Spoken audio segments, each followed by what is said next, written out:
What up, though, world? Once again, it's your man, Dr. Short, talking and doing stuff on a rainy, well, it's not raining right now, but it was raining earlier and it's going to rain again. But a rainy morning in Saginaw, Michigan, on my way to work. And I had a random thought on the weight bench. Actually, not really a random thought, but something just popped in my head, or some things popped in my head from my past. This topic is actually a little piece of a larger video that I plan on doing and posting on this channel. I'm not going to talk too much about that. You'll see it when you see it. But I want to talk about bad mentorship.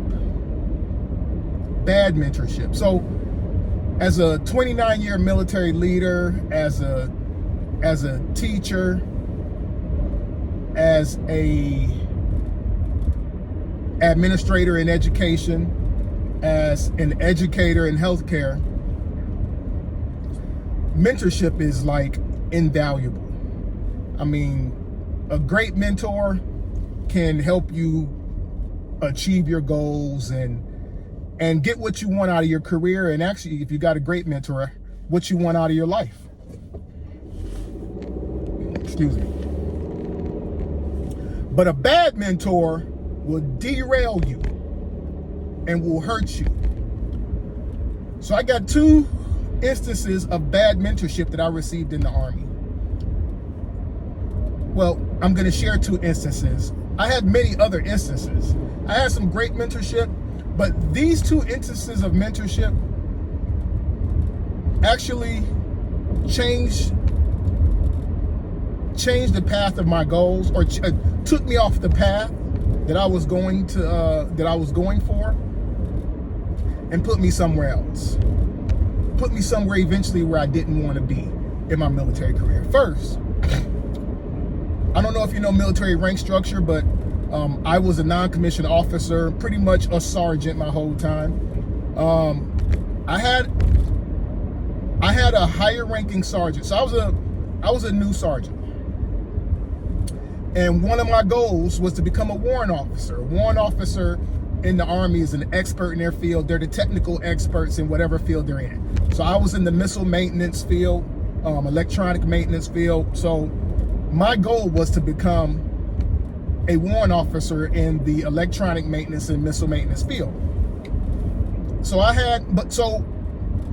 when I expressed that to the leader I had at the time, who was I was a sergeant E5. He was a sergeant first class E7. So he had been in the Army a little while, and I figured, he knows what he's talking about. He's a good, when it came to technical stuff, he never, train tracks.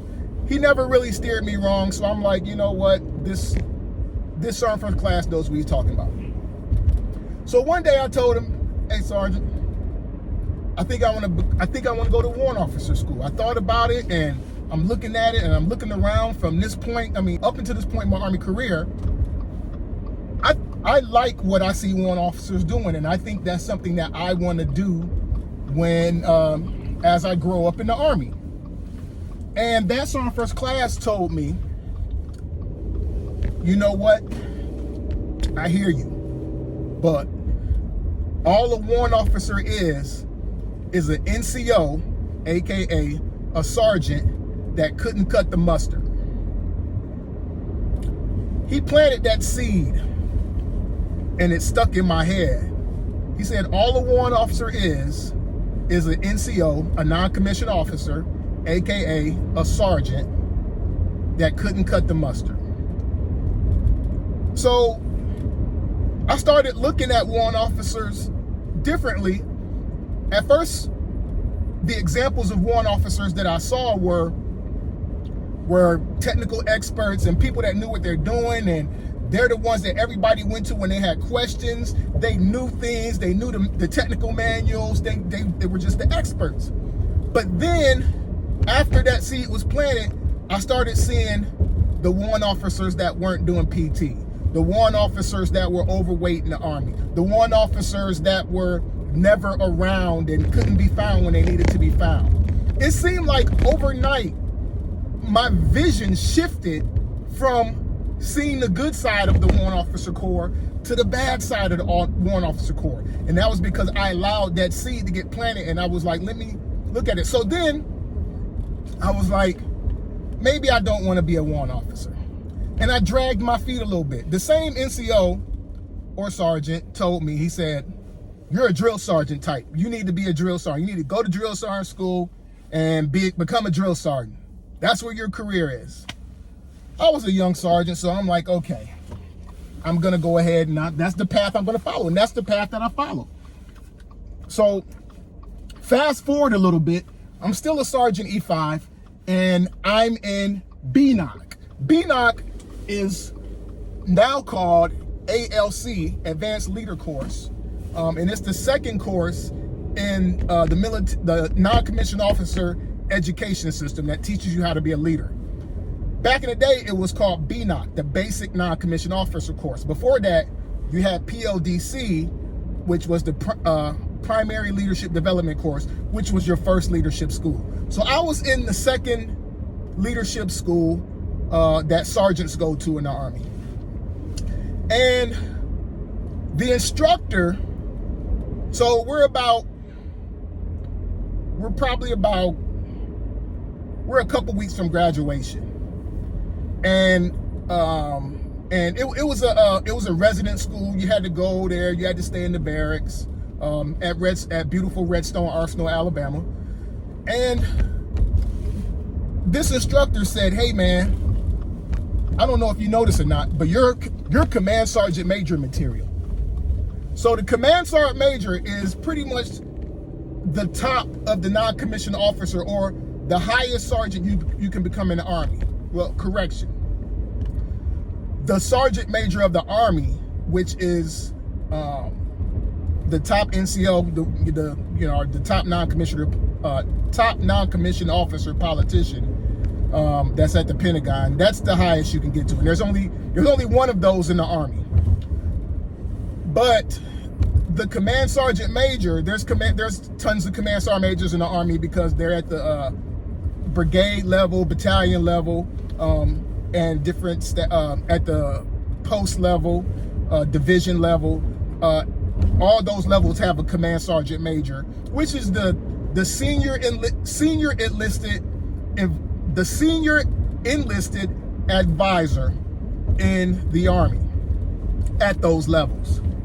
So this instructor, and again, I was a Sergeant E5. This instructor, another Sergeant First Class, another E7, told me, "Hey man, you're command sergeant major material." So that right there watered the seed that Sergeant planted, saying, "You're not warrant officer material, you're drill sergeant material." And then this other non-commissioned officer tells me, "You're command sergeant major material. You're top of the rung non-commissioned officer material." So what do? I focus on becoming a command sergeant major. Fast forward, I'm a drill sergeant. I'm on the trail as a drill sergeant, having tons of fun as a drill sergeant. One of the best jobs I ever had in the Army. And a warrant officer comes to me and says, "Brandon," or at the time he called me Drill Sergeant Short, "you need to drop your warrant officer packet. We're super short in your field, and we're probably going to pick up everybody to become a warrant officer." And I'm like, "Oh, wow." I said, "Let me think about it." He said, "Nah, you don't have time to think." He said, "Let me help you put your packet together." And he was a communications warrant. So you had different warrants. You had missile warrants, communications warrants, supply warrants. Warrant is short for warrant officer. He was like, "Let me help you with your packet." I'm like, "You know what? I'm busy. I'm too busy being a drill sergeant. I'm having fun being a drill sergeant." I think at the time I had become the senior drill sergeant. So I was like, "Catch me next year." He was like, "Dude, this is the year." So I was like, "Nah, I'll have time. I'll be okay." Then I come off the trail. finished with my drill sergeant time. When you're a drill sergeant, they call it on the trail, on the drill sergeant trail, because you're taking America's civilians and you're leading them down this trail to become a soldier, transforming America's sons and daughters from citizens to soldiers. Anyway, I come off the trail, I go to Germany, and there's this warrant officer that I served with the last time I went to Germany. I saw him in the gym in Germany. I was like, hey, Chief, I think I want to drop a warrant officer packet. And he was like, you can, but one, you've been in too long. Because about a year and some change had passed. I was at my prime. I was at my prime for selection as a warrant officer when that warrant officer approached me as a drill sergeant and said, Drill Sergeant Short, drop your packet. When I saw the warrant officer at the gym, he was like, how many years you got in? I can't remember how many years I got. I was getting close. I was getting close to 20 years or something by this time. No, not 20 years. I was up there. And he's like, you're probably not going to get picked up. And I said, you know what? I don't believe that. I walk by faith, not by sight. I'm going to drop my packet. And I didn't get picked up.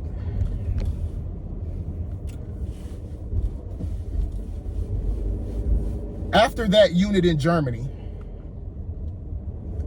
I went to the worst unit in my life.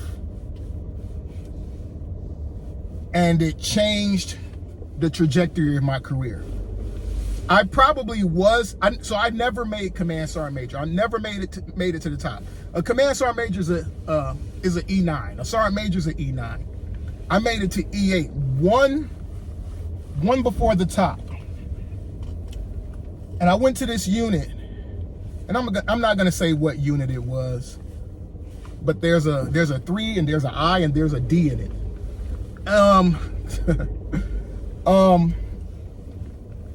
And I fell under more bad mentorship. More bad mentorship. There was some good mentorship too, but there was so much bad mentorship, and there was lots of just not good things that were going on in this unit. The unit was suffering severely from burnout. And when I got to the unit, I was very happy and very, I was my true self, my authentic self. But once I got to the unit, I fell in on the unit, not just as a soldier and a sergeant, but I also fell in on the unit and the unit's character at the time.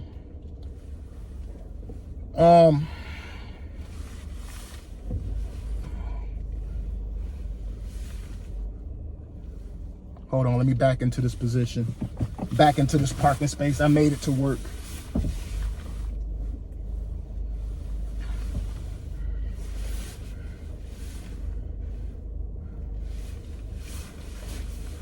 Alrighty. When you're teaching your kids how to drive, don't let them use the backup camera. Make them look over their shoulders and use their mirrors. Because every car they might get in may not have a camera. But I fell in on the unit's mission, I fell in on the unit's people, and I fell in on the unit's character. And I started acting, I was way out of character.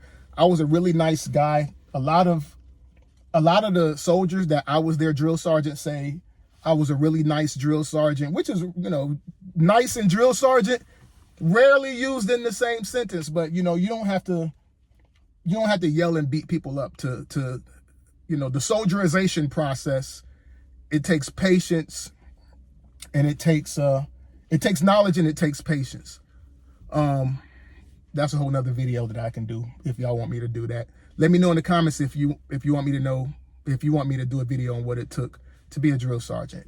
But what I fell in on their character, and then I realized I was out of character. I became, I fell in on some toxic leadership, and I became a toxic leader. I fell in on, I got close to some people who had some bad habits. I absorbed some of those bad habits. I didn't shield and guard myself. I didn't shield and guard my mind. I didn't shield and guard my heart the way that I should have. I just fell in on the unit, and the toxicity was so high. I felt that, you know, in order for me to be successful in this unit, I need to be toxic as well. And then what ended up happening is, on one of my evaluations, I ended up getting 2 blocked. So back in the day, 1 block meant you were among the best for promotion or selection.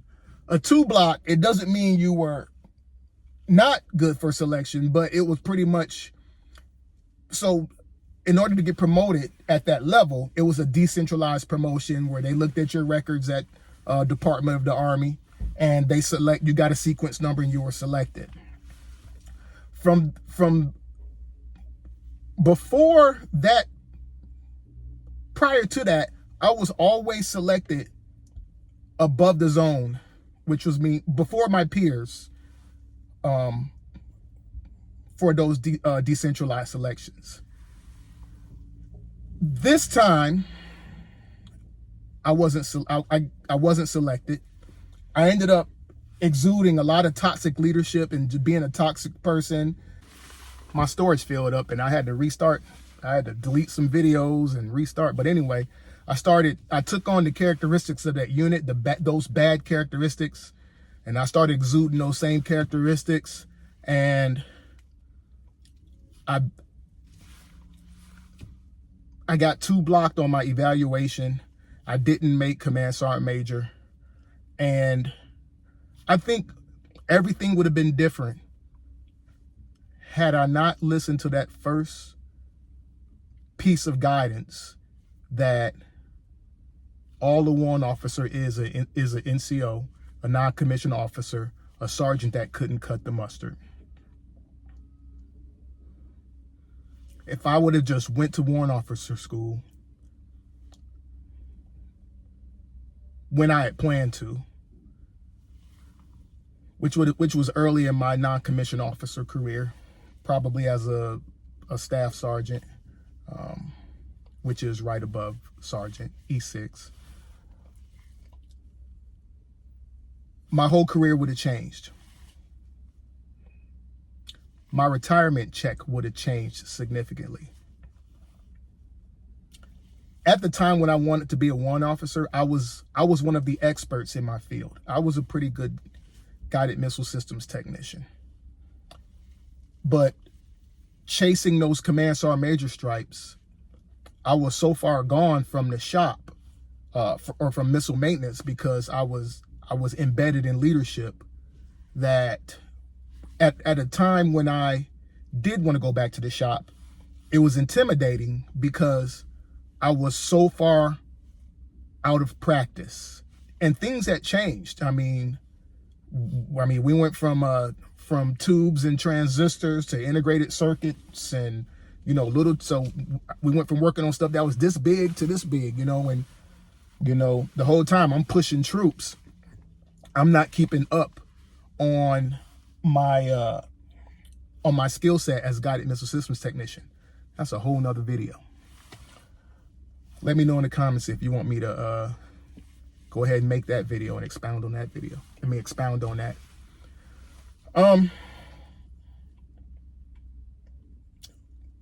If I'd have just followed my goals, followed what I wanted to do, and go to warrant officer school, it wouldn't have just changed the trajectory of my military career.